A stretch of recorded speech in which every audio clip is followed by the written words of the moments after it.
Well, at least it's unpunched.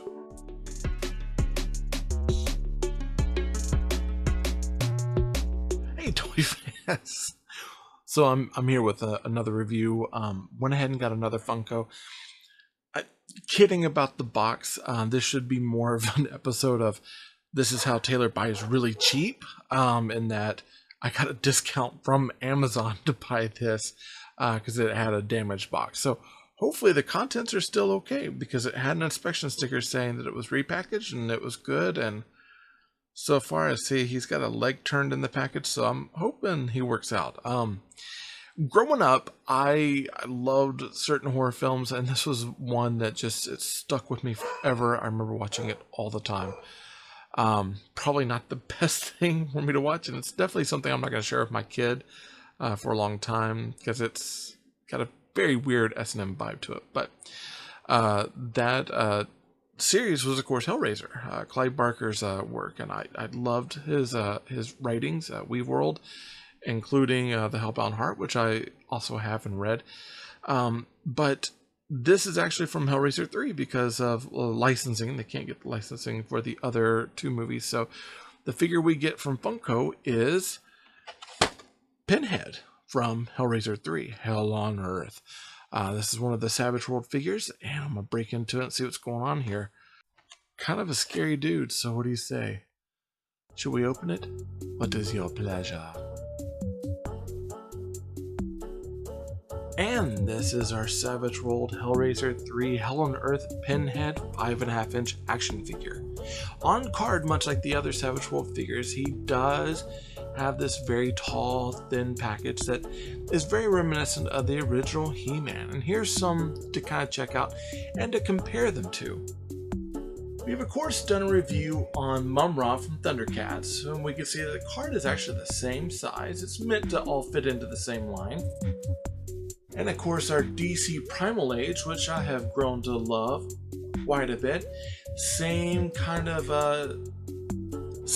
card design there, where it has the logo in the center and it's long and tall and really reminiscent of the Masters of the Universe. And then of course compare it to the Masters of the Universe. This is the TV series card that actually comes from Super 7, and it's very reminiscent of the original cards that we had back in the 1980s Masters of the Universe release. And just for good measure, we'll go ahead and compare it to the Masters of the WW Universe. Now, this is the line that Mattel is doing now, that is tying in with the Origins Masters Universe toy line that deals with the wrestlers of the universe. Now, on the back of the box, you do have a collect 'em all, and you get a nice cross-sell of 5 figurines in this line. We get Freddy Krueger, Pinhead, Jason Voorhees, Michael Myers, and Leatherface. And these are all within that first wave, and I haven't heard anything about them doing a second wave just yet. One thing to note is that these are the actual figures. These are not drawings of the figures, much like the DC Primal Age card. Now, that's the box for this, and the box isn't going to tell us any more. So we need to unlock it to get our Pinhead out. Now, this is our Pinhead out of the package, and the thing is that he is striking with detail. One of the things that sets him apart from the other Savage World figures of this particular line of the horror is that he actually feels more like the actual Pinhead from the movie and less like a Savage World character.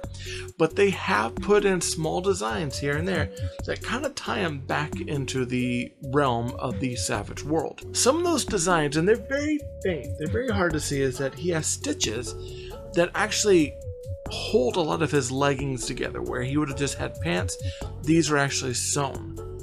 He also has kind of topped boots that almost look like some sort of ripped leather or hide that's been blackened that, you know, go over the top of his boots. But for the most part, he really does still resemble and keep that original Cenobite look about him. I love the striking detail of the red, the actual torn flesh that's folded over the different layers of his vinyl or black leather suit. Now, it is noted that he comes with 3 accessories. He has his serrated Cenobite knife, a serrated Cenobite hooked knife, And then of course the Lament puzzle box. Now, one thing to keep in mind is that the puzzle box doesn't have a handle or anything for him to actually carry the box. The box just has to kind of sit on the floor, which makes sense, but if you want to pose him holding the box or handing it off to someone, you won't be able to do it. His hands are actually just a little too tight for that. Now, he does hold each one of his weapons very well. And one of the things I noticed about the weapons is that it has these hooks. I was like, this would be nice, so we could actually hook it onto his costume. But there are no parts to hook this to his costume. So he definitely breaks Jeff's rule of thumb, which is he has more accessories than he can actually carry. He does come with 6 points of articulation: a swivel neck, swivel arms on each arm, a swivel waist, and a ball rotating leg on each leg. Now, it is good to notice that that collar does hinder some of the head movement, so his head will not turn all the way around. He won't be able to spit green pea soup, even though that's not the same franchise. Okay, Tay. But as far as his look, he does carry a lot of that beautiful Cinebody folded and stretched leather design all the way throughout his suit. And I love the torn leather like loincloth that really kind of harkens back to the idea of the Savage World aspect of him, the barbarian aspect, but he's way too civilized to be a barbarian. Now, these giant bolts, they should be nails or pins, but these giant bolts actually protrude out of all of his head except for his face. And I have a feeling it's like that to not draw away too much from the eyes. His eyes have been blackened down, much like they were, I believe, in one of the last movies. And he has this very mean scowl kind of smiled across his face. One thing to note on this is that his skin is white and his teeth are actually an off-white, so his teeth are painted differently than his head. Now, something I did notice with the pins on his head is they are a little flimsy. I found when I was turning my Pinhead's head that some of the nails in his head seemed like they were going to break off, and that really worried me. This will probably be one that goes up on the shelf and doesn't get played with a lot. Now, the box is very cool and it has tons of designs in it. Designs that are actually pretty accurate to the movie, though it doesn't have any washes of brown in there to break it up, so it is just kind of a solid gold box. And when you think about it in the movie, the box is pretty much just gold from a distance. However, when you get close to it, you do see all the wood grain in it that was put in there by the toy maker. All in all, I love the look of this figure. And if you can find it for a good price, it might be good to put in your collection if you're a Hellraiser fan. Alright, while I was away, I played with the puzzle box and the Cinebodies came and just ripped all the facial hair off of me. Just playing. That's Pinhead. And with Pinhead, I have kind of a love-hate relationship with this particular figure because I love Hellraiser and I like the Savage World series. But there's aspects of this that I don't care that much about, and I talked about them. You know, the fact he can't hold this, the fact that he has these knives but there's nowhere to hook them, and you know, even the pins themselves where they're kind of soft and they don't feel like they're going to hold up that well. I know Funko had done a pop vinyl of Pinhead back in the day. And what I like about that one, even though the design is toned down, it's a little bit more softer, kind of kid-friendly, I guess, for a pop vinyl, is it has the grid lines, but instead of having these big chunky bolts coming out of his head, it has instead small dots, and the dots themselves are supposed to be all the nails. There's a part of me that really wishes they would have done this as well. And I say that because, again, I'm more afraid of breaking these off, and I really don't. Now, with that being said, I do have to give it a rating, and it's going to be a lot lower. I'm, again, torn on this because I do like, you know, the Savage World series, and I do like Hellraiser, but this one I don't feel is quite what I was looking for in all of it. And the fact that he's got more accessories than he can hold, the accessories he has don't necessarily fit onto him. I guess you could hook this onto his face, but that's just kind of weird. The this piece keeping his head from turning, and then the bolts themselves a little off. I'm actually going 3 out of 5 stars on this. Okay, for the money, if you get it for cheap, that's going to be your better route. He's all reviewed.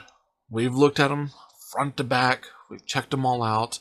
You know, at this point, like, we need to kind of get into the how much I paid for them. So with that, let's break it down. Now, so normally Amazon's running these for about $13.99. Checked on FYE to see if they had it. They don't, because it is an older figure.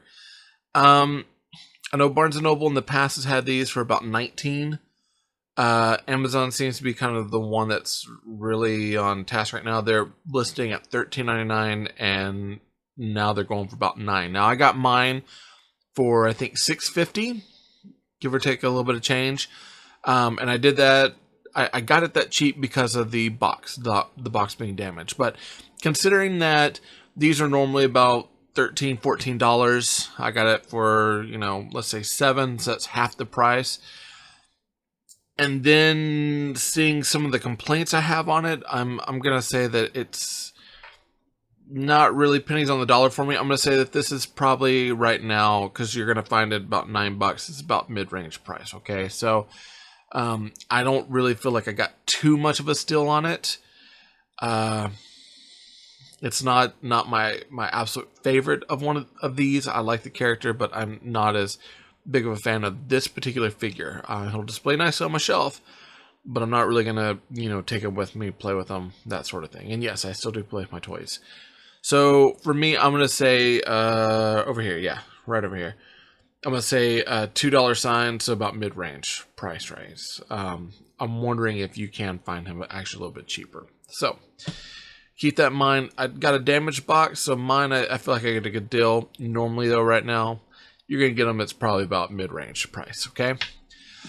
So that's all I got to say about this guy. And remember, they're not dolls. They're action figures. Ooh, he has such sights to show you. If you like what you see, be sure to hit that like button. Also, go ahead and subscribe to my channel. I'll have more of these toy videos coming to you soon.